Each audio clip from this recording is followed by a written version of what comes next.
Oh, so many doggies. I see a snake. That is also not a dog. I see Scoot from Animal Crossing. He is a duck.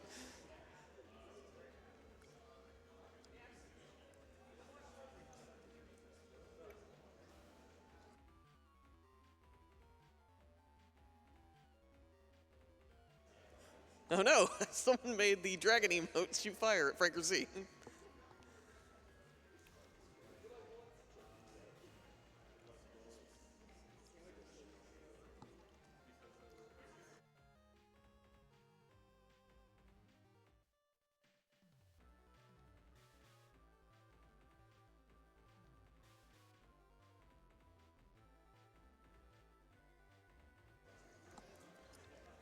Silver Moon gave $150 and said, "Pup the party at the pet. Keep up the good work."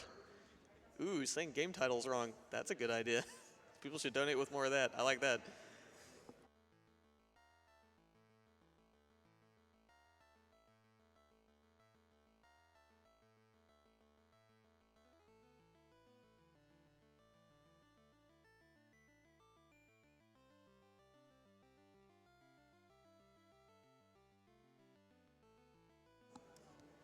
Just a reminder that one of our sponsors is Fangamer.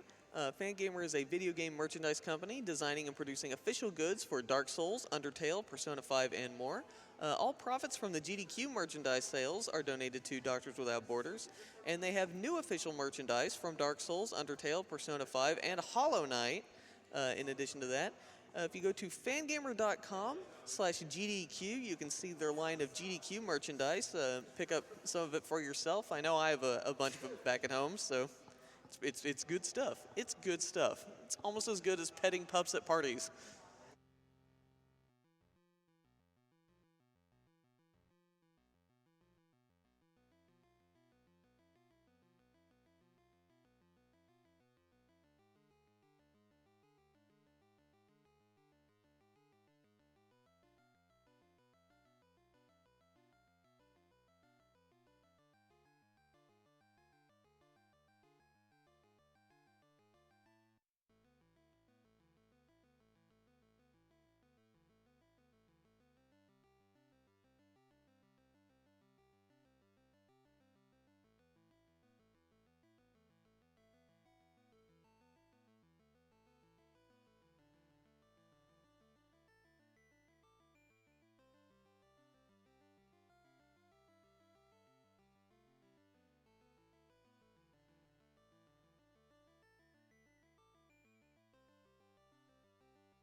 All right, with that, it is Pet the Pup at the Party by Bullets.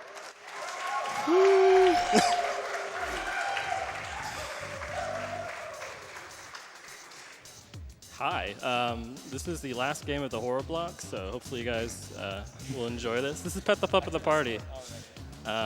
We are going to start this in 3, 2, 1, go. Oh, nice. Okay, so this is, I guess, randomly generated game.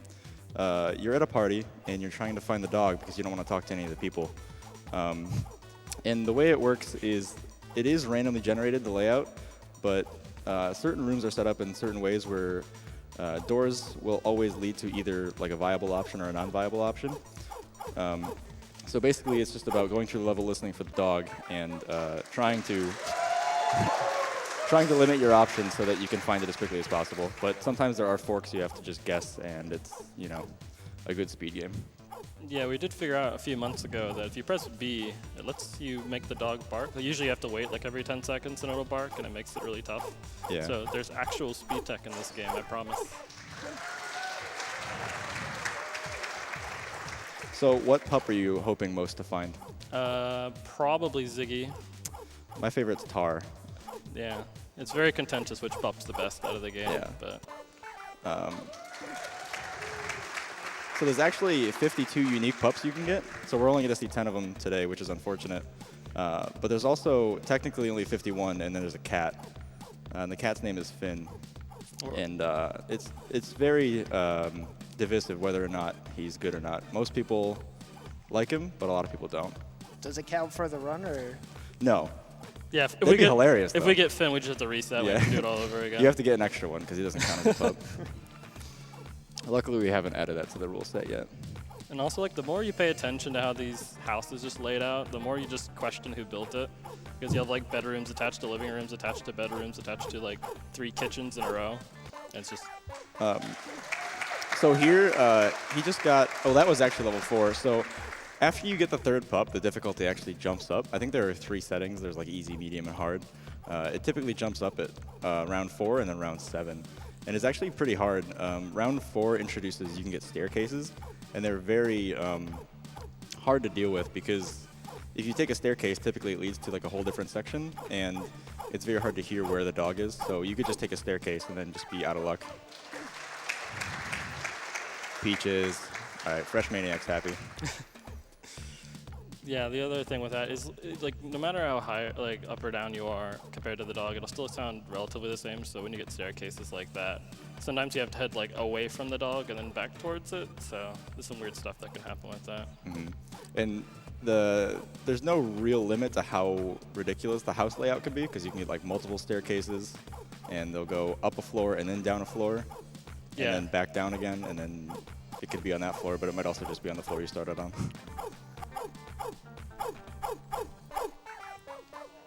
I think it's Rue. Oh, it is Rue.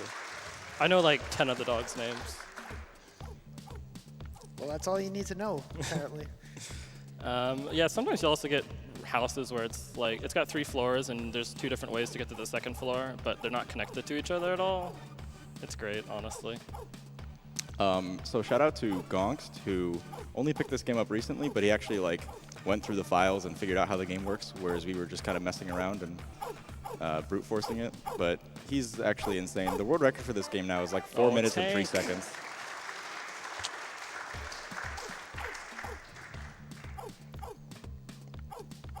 Yeah, like I was mentioning before, that like all these rooms, they have a bit of a pattern to them. Well, some of them have patterns to them where like these 2 doors over here are always going to be not the right doors. That one will always be the right door. In that L-shaped room, there was a door on the left that he didn't go in that's always like a bathroom or a closet typically.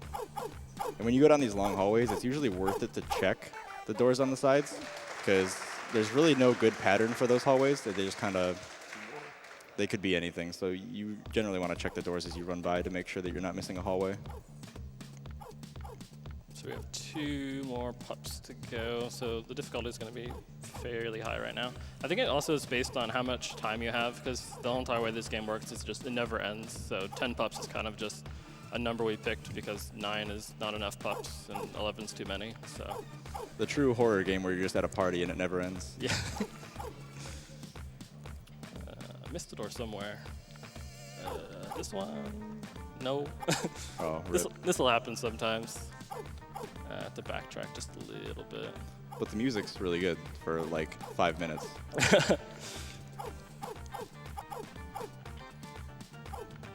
Sounds like the dog's behind. Oh, because there's staircase. Yay.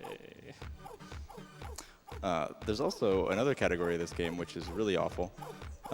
Instead of trying to get just 10 pups, you get all unique pups. And because of the way the RNG works is there are 52 unique pups. So the further you get into the run, the less of a chance you have to discover a unique one.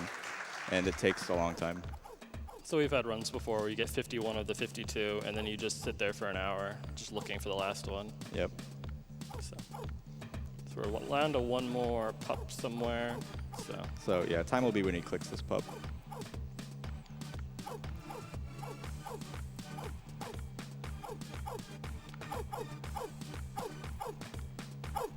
Should be right here.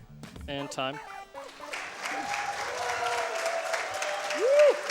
548 is pretty good. Oh, it's 5.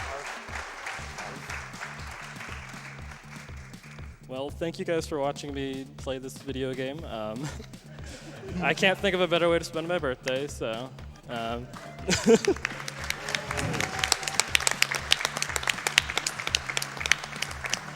But best of luck to the rest of the runners today, and I hope you guys continue to enjoy the event, and hopefully I will be able to, maybe we'll do all pups at some point.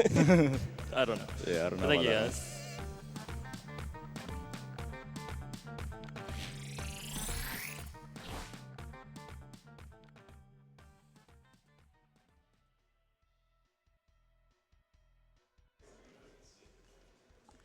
We have a $10 donation from Poet Fox. It says, thank you to all the volunteers working hard to make this a success. A special thanks to my daughter, Violet, who's volunteering for the first time. Mom's proud of you, sweetheart.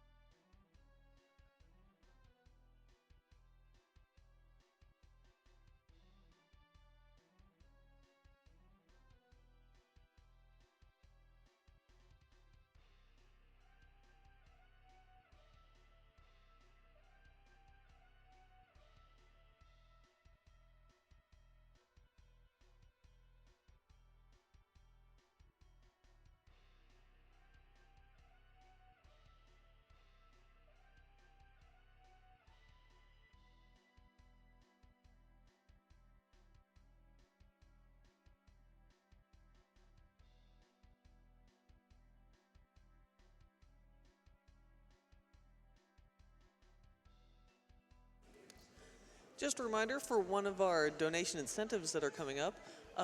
For Dragon Warrior 3, we have an incentive to get the slime ending. We're pretty close to hitting it. We're at $6,927.11 out of $7,500. So get those donations in so we can see that. We also have some bid wars before that for the language for Simpsons Hit and Run, the character choice for Castlevania Bloodlines, the Fighter versus Magician mode for Castlevania Circle of the Moon, and the hero name for Dragon Warrior 3. So if you have any input on those bid wars, you can also get your money in for that.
We have a $10 donation from Trey, who says, I too know the horror that is trying to find a pup at a party to pet, so I don't have to talk to people.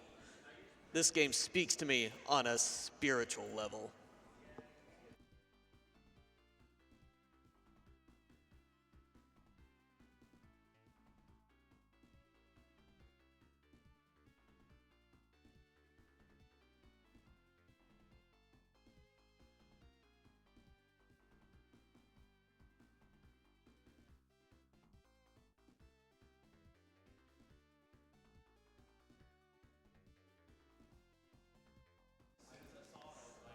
Just a reminder that we'd like to thank Power Up Audio for helping out with the marathon. They're an indie sound studio from Vancouver, Canada. They've worked on such games as Celeste and Crypt of the Necrodancer. The team here at SGDQ are Jeff, Joey, Kevin, and Cole, and they're donating their time on sound 24/7. So give some love to them. More love. I demand more love for Power of Audio. More.